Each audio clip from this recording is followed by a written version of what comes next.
Malam itu, di sebuah ruangan berpanel kayu di kediaman Teuku Umar, Megawati Soekarnoputri duduk diam. Matanya menatap layar televisi yang menyiarkan berita dengan headline mencolok, kader PDIP hadiri retret di Akmil Magelang, abaikan instruksi Megawati. Tangannya yang biasanya tenang kini menggenggam gelas teh hangat dengan erat, seolah ingin meremukkan porselennya. Di dalam ruangan itu, beberapa petinggi partai duduk dengan wajah cemas. Tidak ada yang berani bersuara lebih dulu. Keheningan menggantung, hingga Megawati akhirnya berbicara, suaranya pelan, namun penuh tekanan. Apa mereka pikir mereka bisa melawan saya? Di luar, Jakarta masih ramai, namun di dalam ruangan itu, udara terasa berat. Hasto Kristianto, sang sekjen, mencoba meredakan ketegangan. Mungkin ini hanya kesalahpahaman, Bu. Bisa saja mereka tidak menganggap retret itu sebagai masalah. Tapi Megawati menoleh tajam ke arahnya. Kesalahpahaman. Saya sudah beri instruksi jelas. Mereka memilih untuk melanggar. Itu bukan kesalahpahaman, itu pembangkangan. Suaranya tidak meninggi, tetapi dinginnya cukup untuk membuat siapapun di ruangan itu merinding.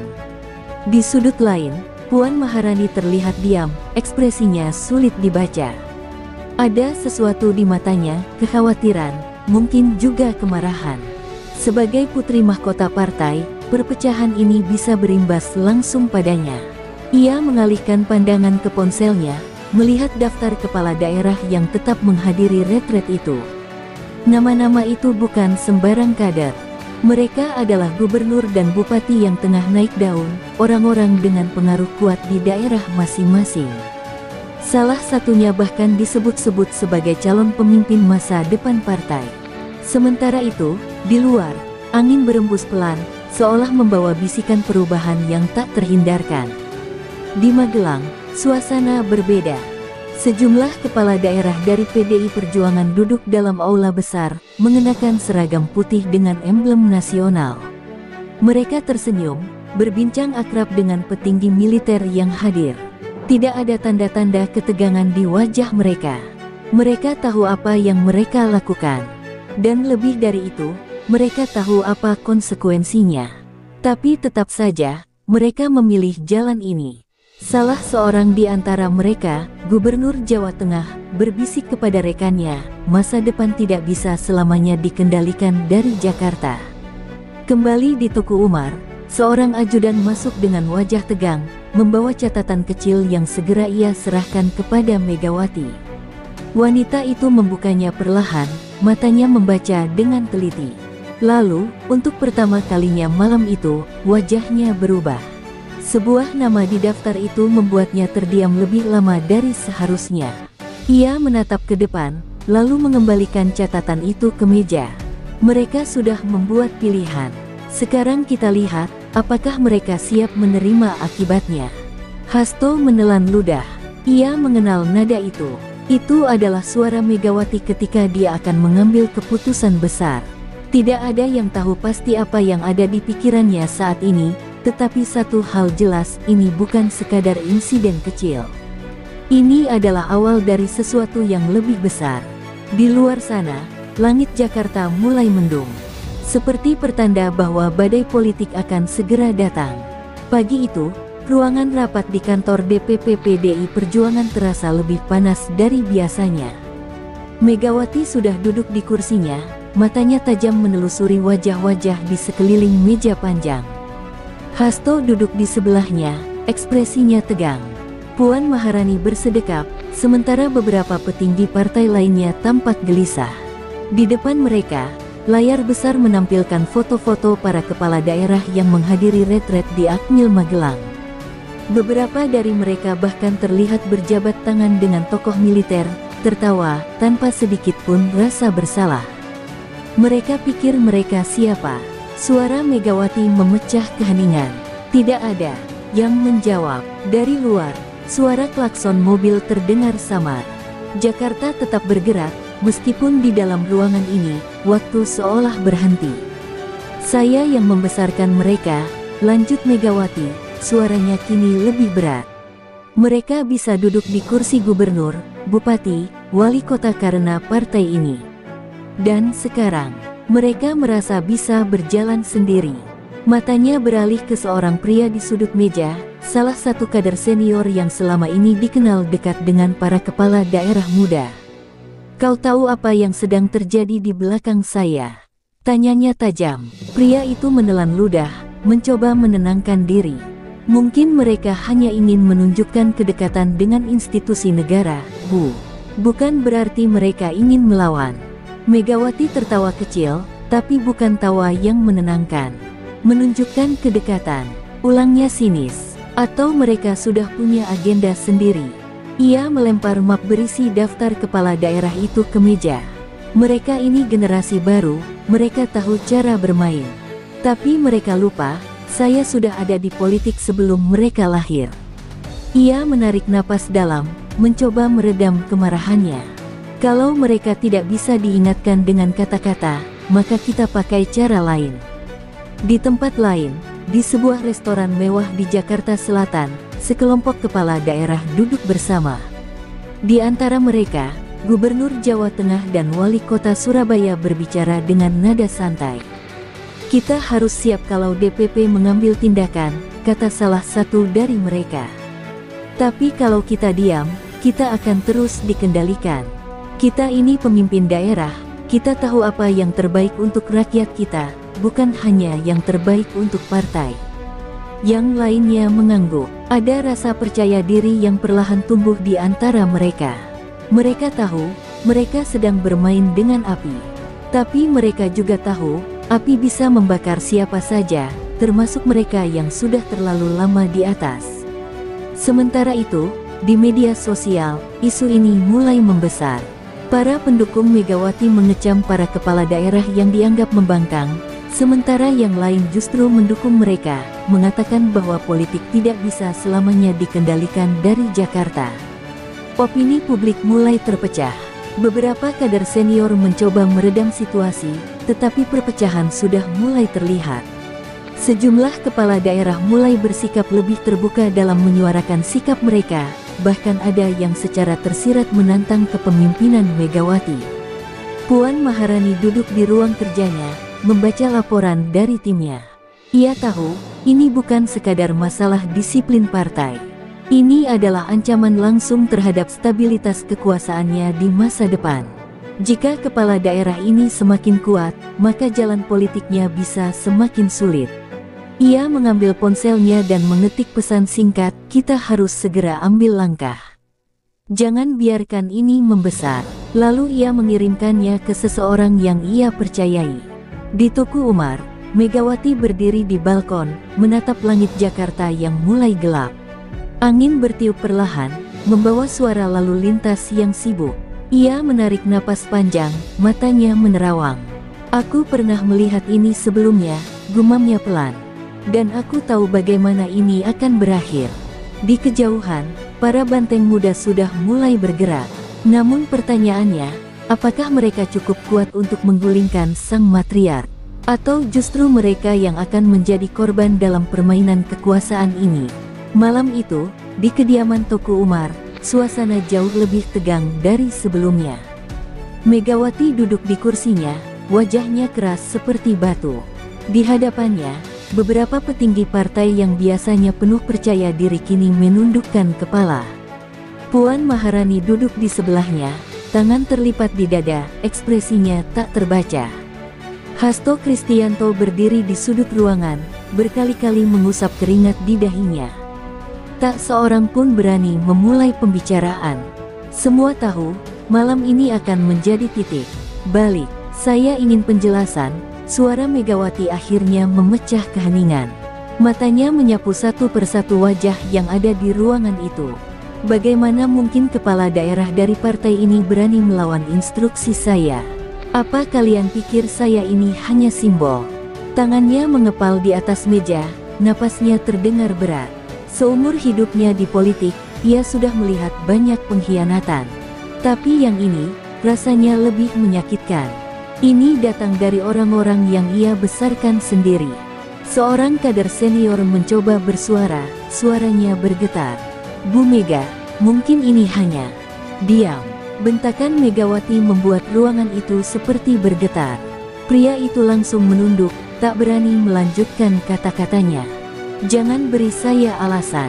Saya tidak butuh alasan. Saya butuh kepastian bahwa mereka akan dihukum. Suaranya kini bergetar oleh kemarahan. Puan akhirnya bersuara, suaranya lebih tenang, tapi tidak kalah tajam. Kita tidak bisa membiarkan ini berlalu begitu saja. Kalau kita membiarkan satu pembangkangan, maka akan ada yang lain. Hari ini mereka melawan instruksi, besok mereka bisa mendirikan faksi sendiri. Ia melirik ke arah Hasto. Kita harus ambil tindakan sebelum situasi semakin tidak terkendali. Hasto mengangguk dengan gugup. Kami sudah mulai mengumpulkan data, Bu. Ada kemungkinan beberapa kepala daerah ini sudah menjalin komunikasi dengan pihak luar, mungkin dengan partai lain. Ia menelan ludah sebelum melanjutkan. Beberapa nama bahkan disebut-sebut dalam pembicaraan dengan elit-elit militer. Megawati mengangkat alisnya. Jadi mereka bukan hanya membangkang. Mereka sudah siap menghancurkan saya. Ia tertawa kecil, tapi tidak ada humor di sana. Mereka kira saya sudah selesai. Mereka kira saya akan diam. Ia berdiri, tubuhnya yang kecil tampak lebih besar karena auranya yang begitu kuat. Kalau mereka ingin perang, maka mereka akan mendapatkannya. Di tempat lain, di sebuah hotel mewah di Jakarta, beberapa kepala daerah yang membangkang berkumpul dalam pertemuan rahasia. DPP pasti akan bereaksi, kata salah satu dari mereka. Tapi kita tidak bisa mundur sekarang. Ini bukan lagi tentang retret. Ini tentang siapa yang mengendalikan masa depan. Mereka saling bertukar pandang. Mereka tahu, keputusan mereka akan membawa konsekuensi besar. Tapi bagi mereka, ini adalah saatnya perubahan. Sementara itu, di Tuku Umar, Megawati memandang keluar jendela. Matanya menatap langit Jakarta yang kelam.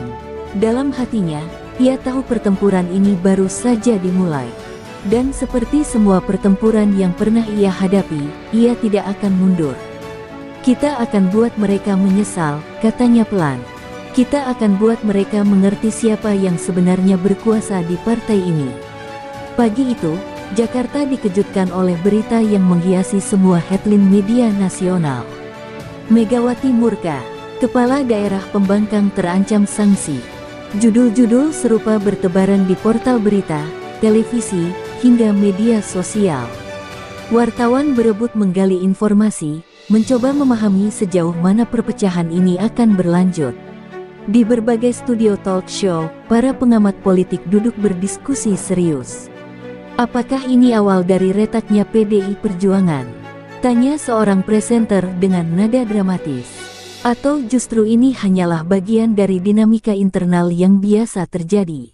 Di media sosial, pertempuran opini semakin sengit. Para loyalis Megawati membanjiri Twitter dan Facebook dengan tagar-tagar setia pada ibu, mengecam kepala daerah yang dianggap tidak tahu diri. Sebaliknya, muncul pula tagar tandingan tagar PDIP untuk rakyat, didorong oleh pendukung kepala daerah pembangkang yang merasa bahwa sudah waktunya PDI Perjuangan keluar dari bayang-bayang satu figur. Narasi bahwa partai ini bukan lagi milik satu keluarga mulai menggema. Beberapa kader muda partai secara tersirat mulai menyuarakan dukungan terhadap pembangkangan ini, meski mereka berhati-hati agar tidak terlalu terang-terangan.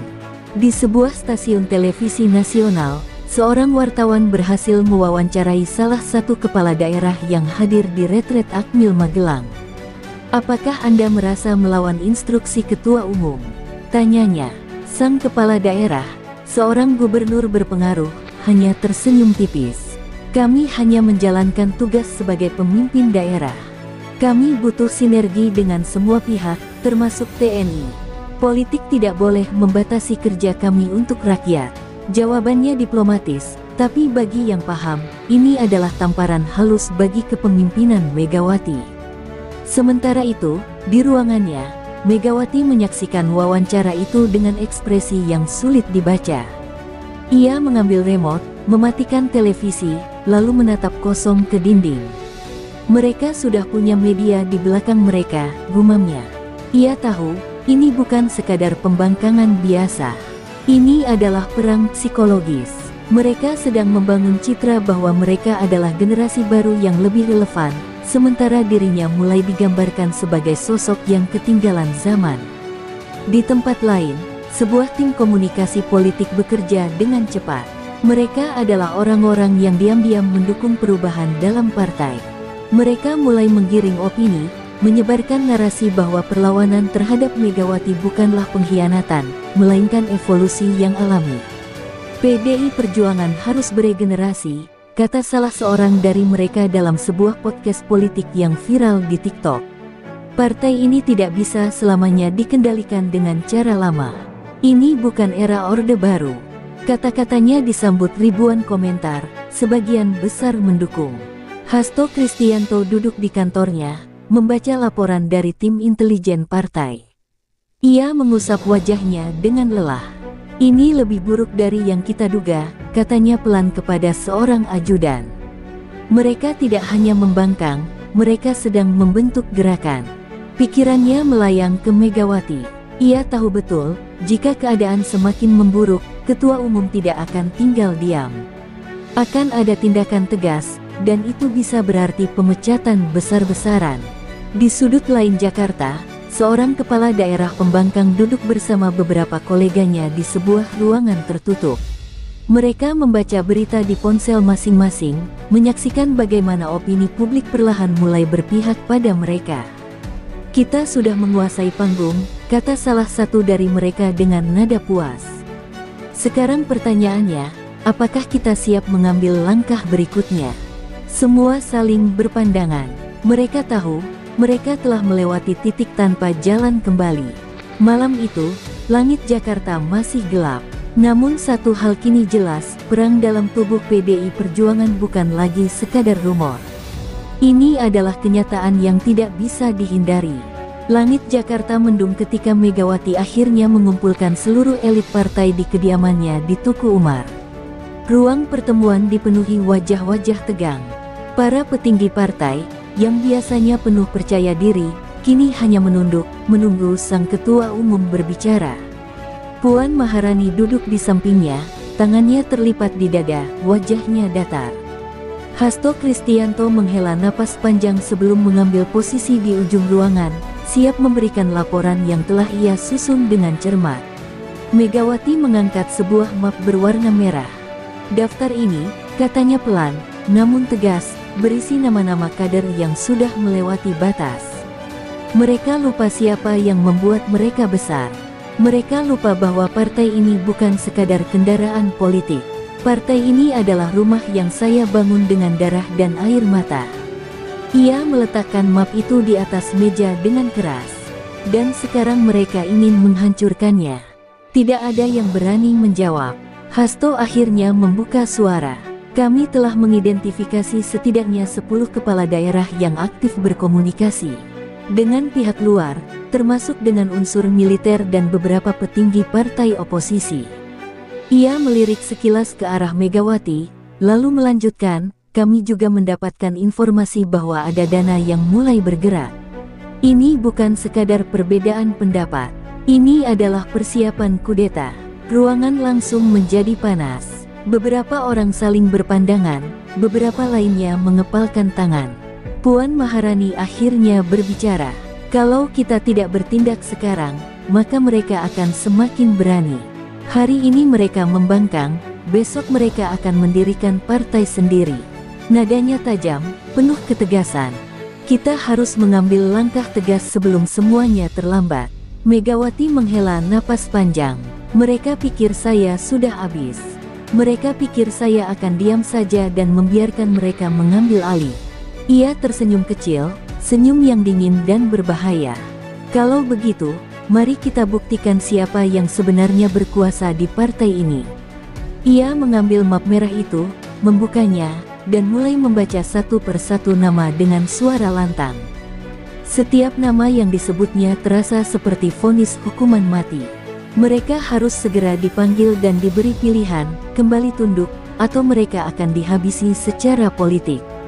Sementara itu, di sebuah restoran tersembunyi di kawasan elit Jakarta, para kepala daerah yang dianggap pembangkang sedang berkumpul dalam rapat darurat. Gubernur Jawa Tengah, salah satu figur paling berpengaruh di antara mereka, meletakkan ponselnya di meja setelah membaca pesan singkat yang baru saja ia terima. Mereka akan segera bertindak, katanya dengan nada serius. Kita harus lebih cepat. Yang lain saling berpandangan, menyadari bahwa mereka kini berada di persimpangan jalan.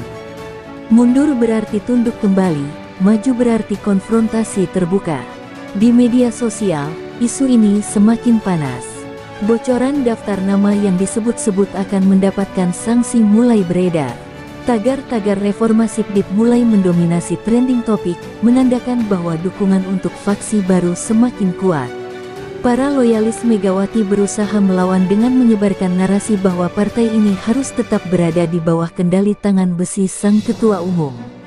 Namun perpecahan sudah terlalu dalam. Tidak ada yang bisa menghentikannya. Malam itu, di Tugu Umar, Megawati menatap langit gelap Jakarta dari balkon rumahnya. Ia mengingat bagaimana ia dulu bertarung melawan rezim untuk mempertahankan partai ini. Ia mengingat bagaimana ia harus kehilangan banyak sahabat dalam perjalanan politiknya. Dan kini, sejarah seolah berulang, hanya saja kali ini, lawannya bukanlah kekuatan dari luar, melainkan anak-anak politik yang pernah ia besarkan sendiri. Kita lihat, katanya pelan, matanya berkilat tajam. Siapa yang akan bertahan dalam pertempuran ini? Malam itu, kediaman Tugu Umar dipenuhi rapat-rapat darurat yang berlangsung hingga dini hari. Megawati tak lagi menyembunyikan kemarahannya. Ia tahu, ini bukan sekadar pembangkangan biasa, ini adalah ancaman langsung terhadap kekuasaannya. Kita harus bertindak sekarang, katanya dengan suara berat. Kita tunjukkan bahwa partai ini tidak bisa dikangkangi oleh siapapun. Matanya menyapu seluruh ruangan, memastikan semua orang memahami perintahnya. Puan Maharani mengambil alih pembicaraan. Mulai besok pagi, kita akan keluarkan surat peringatan kepada semua kepala daerah yang membangkang. Jika mereka masih berani melawan, kita tidak akan ragu untuk mencabut rekomendasi mereka di pemilu berikutnya. Ia menatap para elit partai yang hadir. Kita yang menentukan siapa yang maju di pilkada, bukan mereka. Hasto Kristianto, yang sedari tadi hanya mendengarkan, akhirnya ikut berbicara. Kami juga sudah menghubungi beberapa kepala daerah yang masih setia. Mereka akan menjadi kepanjangan tangan partai di daerah dan memastikan tak ada pergerakan liar. Namun ia ragu-ragu sebelum melanjutkan, tapi Bu, beberapa kepala daerah yang melawan ini sudah terlalu kuat. Mereka punya jaringan, mereka punya massa, dan yang paling berbahaya, mereka punya simpati publik. Megawati mendengus pelan. Simpati publik, tanyanya dengan nada sinis. Apa mereka pikir politik hanya soal simpati? Ini soal kekuasaan. Dan di partai ini, kekuasaan ada di tangan saya. Ia berdiri, matanya tajam. Kalau ada yang merasa lebih besar dari partai, maka kita buat mereka kecil kembali. Kalau ada yang merasa bisa berjalan sendiri, maka kita buat mereka kehilangan arah. Sementara itu, di berbagai daerah, kepala-kepala daerah yang masuk dalam daftar pembangkang mulai menerima surat pemanggilan dari DPP. Beberapa dari mereka mulai panik, namun yang lain justru semakin teguh. Mereka pikir bisa menakut-nakuti kita, kata seorang gubernur dengan nada geram saat membaca surat itu. Kalau mereka berani memecat kita dari partai, mereka yang akan rugi. Kita yang bekerja untuk rakyat, bukan mereka. Di media sosial, gelombang perlawanan semakin meluas. Tagar-tagar PDIP bukan milik keluarga mulai mendominasi trending topik. Para kepala daerah yang berseberangan dengan Megawati diam-diam mulai membangun komunikasi intensif satu sama lain. Mereka tahu, jika ingin bertahan, mereka harus bersatu. Seorang wali kota muda dari Jawa Timur bahkan berani mengunggah pernyataan terbuka, kami menghormati sejarah partai, tapi masa depan tidak boleh dikendalikan hanya oleh segelintir orang. Pernyataan itu segera viral, mendapat ribuan dukungan. Di sudut lain Jakarta, seorang mantan petinggi partai yang kini berada di luar lingkaran kekuasaan tersenyum membaca perkembangan situasi. Sejarah selalu berulang, katanya pelan. Dulu Megawati melawan kekuasaan yang mengekangnya. Kini ia sendiri yang menjadi kekuasaan itu. Dan seperti semua pemimpin yang terlalu lama di puncak, ia lupa bahwa kekuasaan tidak pernah abadi. Malam itu, Megawati kembali duduk di ruangannya, menatap foto-foto lama perjuangannya di masa lalu. Ia tahu, ini bukan sekadar konflik internal biasa. Ini adalah ujian terbesar kepemimpinannya. Tapi ia juga tahu satu hal, ia tidak akan kalah. Dengan tangan besi, ia akan meratakan siapapun yang berani melawannya. Mereka pikir mereka siap bertarung. Bisiknya pelan, mereka tidak tahu siapa yang sedang mereka hadapi. Pagi itu, suasana di kantor pusat PDI Perjuangan semakin panas. Surat peringatan kepada para kepala daerah yang dianggap membangkang telah dikirimkan, namun bukannya surut, perlawanan justru semakin terbuka. Di beberapa daerah, spanduk besar bertuliskan PDIP milik rakyat, bukan dinasti. Mulai bermunculan di pinggir jalan. Para kepala daerah yang tadinya diam kini mulai bersuara di media. Kami tidak melawan partai, ujar seorang gubernur dalam wawancara di televisi. Kami justru ingin menyelamatkan partai ini dari kepemimpinan yang semakin menjauh dari rakyat. Di media sosial, gerakan ini semakin membesar. Video-video dari kader muda PDIP yang menyuarakan keprihatinan atas cara kepemimpinan Megawati menjadi viral. Kami menghormati sejarah Ibu Megawati, tapi kepemimpinan harus regeneratif, kata seorang anggota DPR dari fraksi muda dalam sebuah video yang mendapat jutaan tayangan. Partai ini tidak boleh dikelola dengan cara lama di era yang sudah berubah. Kata-katanya disambut riuh dukungan di kolom komentar. Megawati menerima laporan perkembangan ini dengan ekspresi dingin. Namun di balik wajah tenangnya, amarahnya semakin membuncah. Mereka benar-benar menantang saya, gumamnya sambil membaca transkrip wawancara para pembangkang. Ia meletakkan kertas itu dengan kasar di meja, lalu memandang Puan yang duduk di sampingnya. Kita tidak bisa membiarkan ini berlanjut. Kalau mereka ingin perang, kita berikan perang. Sore itu, Hasto Kristianto dipanggil menghadap. Kita lakukan pembersihan, perintah Megawati tanpa basa-basi. Siapkan skenario pemecatan. Siapapun yang sudah terlalu jauh melangkah, kita singkirkan dari partai ini. Hasto menelan ludah. Ia tahu konsekuensinya. Jika langkah ini diambil, maka perpecahan akan semakin nyata. Tapi ia tidak dalam posisi untuk menentang. Baik, Bu, jawabnya sambil mengangguk.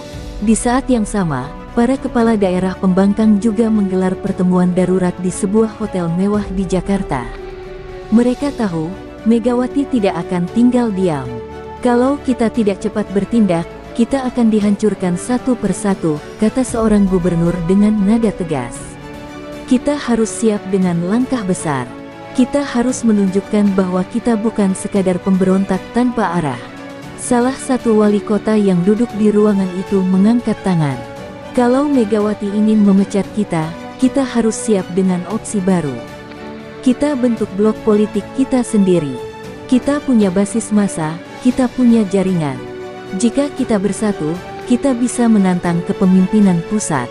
Usulan itu langsung disambut dengan anggukan setuju dari yang lain. Ini bukan lagi sekadar perlawanan, ini sudah menjadi gerakan politik baru. Di luar ruangan, awak media mulai mencium gelagat ada sesuatu yang besar sedang terjadi. Beberapa jurnalis berhasil mendapatkan informasi bocoran bahwa para kepala daerah ini sedang mempertimbangkan langkah drastis, mungkin membentuk faksi baru, mungkin bahkan partai baru. Berita ini langsung menjadi sensasi. Benarkah PDI Perjuangan akan terpecah? Tanya seorang presenter berita malam itu. Apakah Megawati masih mampu mengendalikan partainya? Malam itu, Jakarta terasa lebih panas dari biasanya. Di Tuku Umar, Megawati duduk termenung di balkon rumahnya, mendengar laporan terbaru dari ajudannya. Mereka mulai membentuk gerakan sendiri, kata sang ajudan dengan nada hati-hati. Megawati tak segera menjawab, matanya menerawang ke langit malam. Ia tahu, ini bukan lagi sekadar perlawanan kecil. Ini adalah ancaman eksistensial terhadap kepemimpinannya. Dan kali ini, ia harus menentukan langkah berikutnya dengan hati-hati, karena satu kesalahan saja, sejarah bisa berbalik melawannya.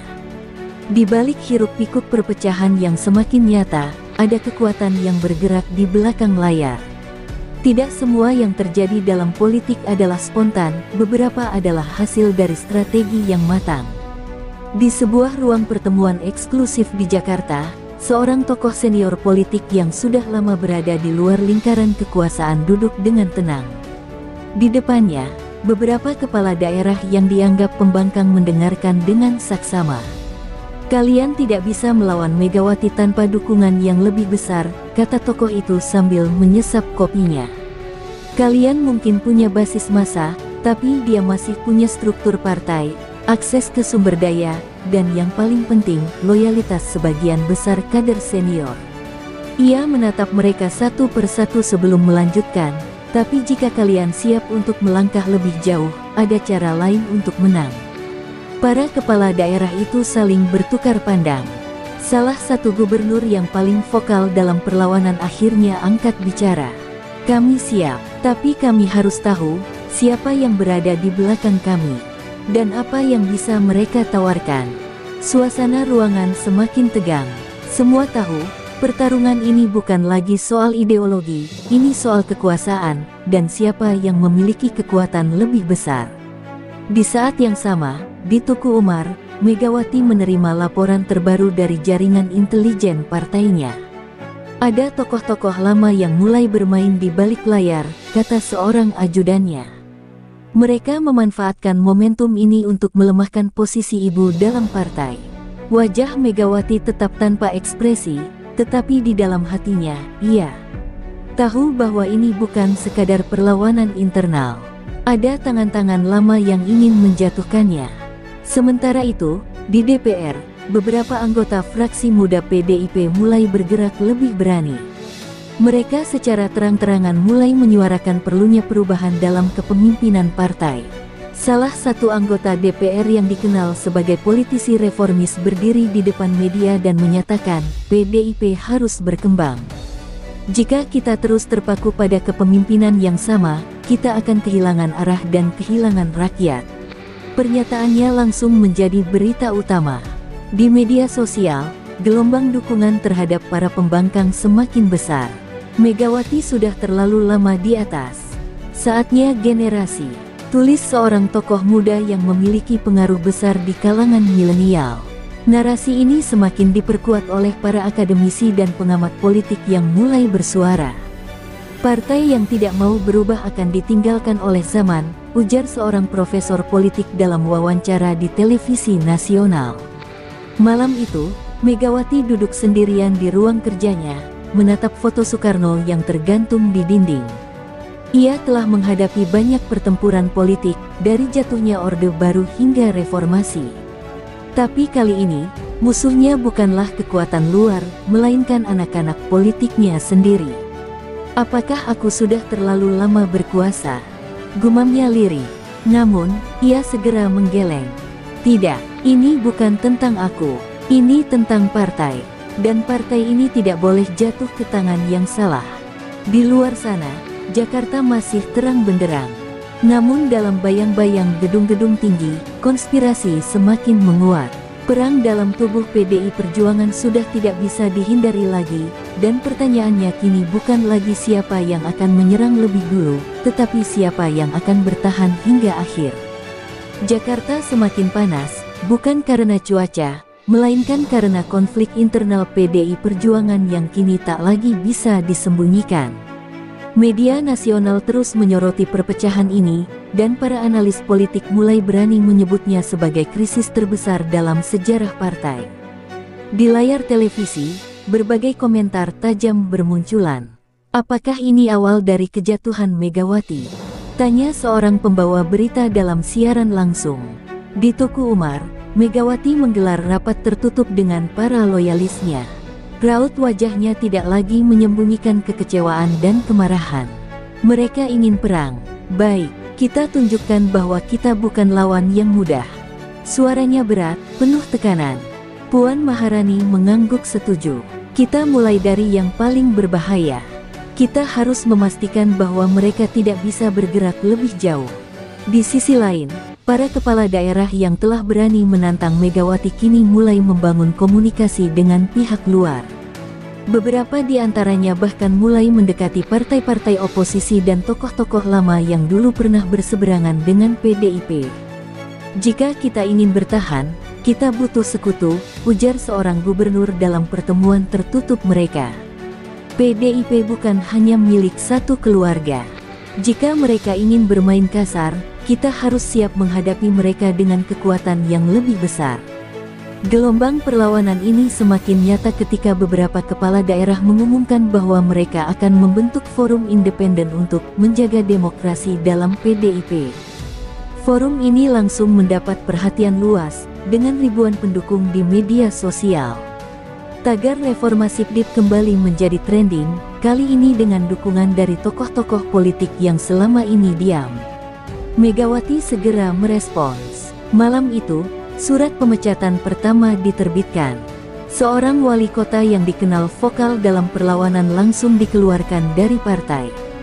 Tidak ada peringatan, tidak ada kompromi. Ini peringatan bagi yang lain, ujar seorang elit partai kepada media. PDIP tidak akan membiarkan pengkhianatan berkembang. Namun langkah ini justru semakin memperkeruh keadaan. Para kepala daerah yang sebelumnya ragu kini justru semakin berani. Jika mereka bisa memecat kita, maka kita juga bisa berdiri sendiri, kata seorang gubernur dalam pertemuan darurat. Saatnya memutuskan, tetap tunduk atau melawan habis-habisan. Dalam ruangan itu, keputusan besar pun dibuat, mereka akan mendeklarasikan faksi baru dalam waktu dekat.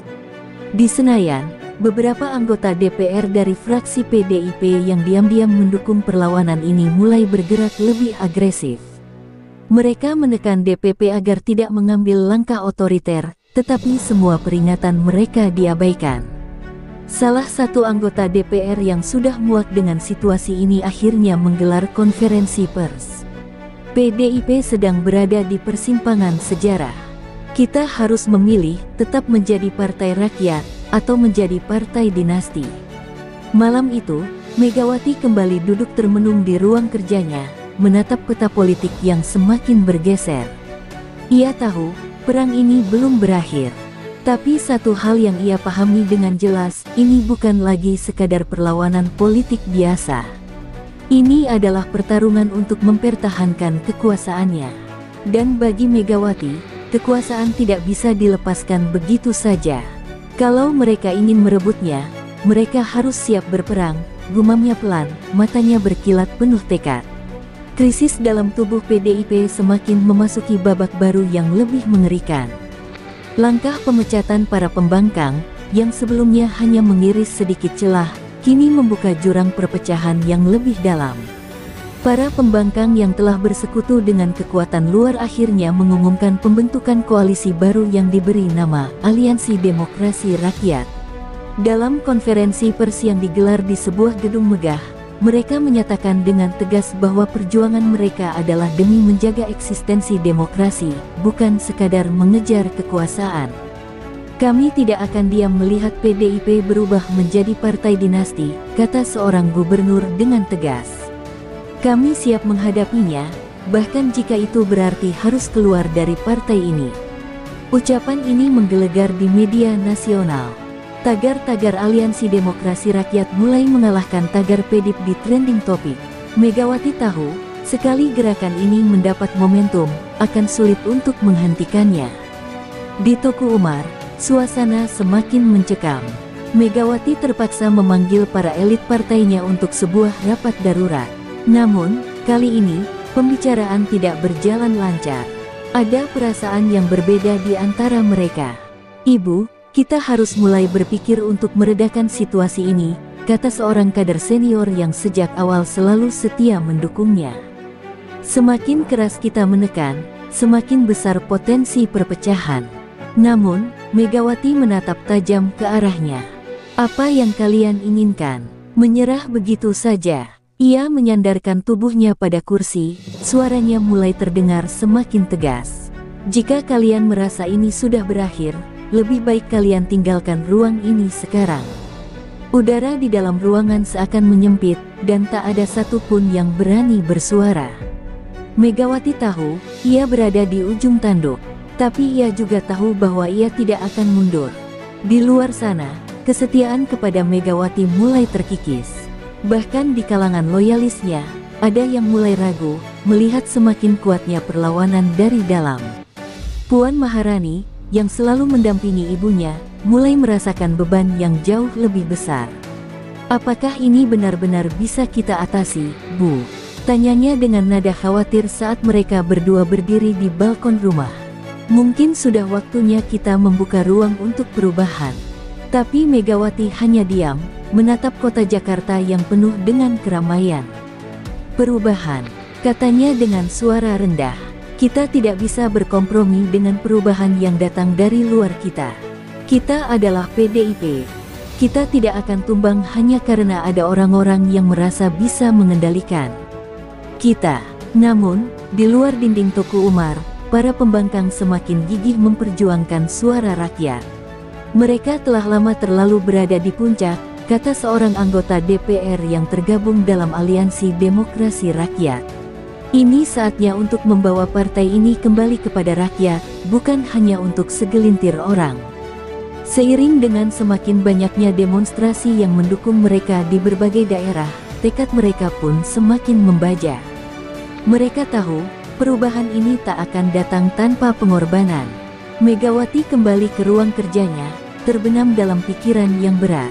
Aku tidak akan biarkan mereka mengkhianati sejarah ini, pikirnya. Namun, ia mulai merasakan ketegangan yang mengiris hati, sesuatu yang lebih besar sedang berlangsung. Perang ini bukan hanya soal kepemimpinan, tapi soal prinsip yang akan menentukan masa depan partai ini. Jika mereka ingin menggulingkan kita harus bersiap menghadapi segala kemungkinan, bisiknya pelan. Di luar, malam mulai menggelap, dan Megawati tahu pertarungan ini baru saja dimulai.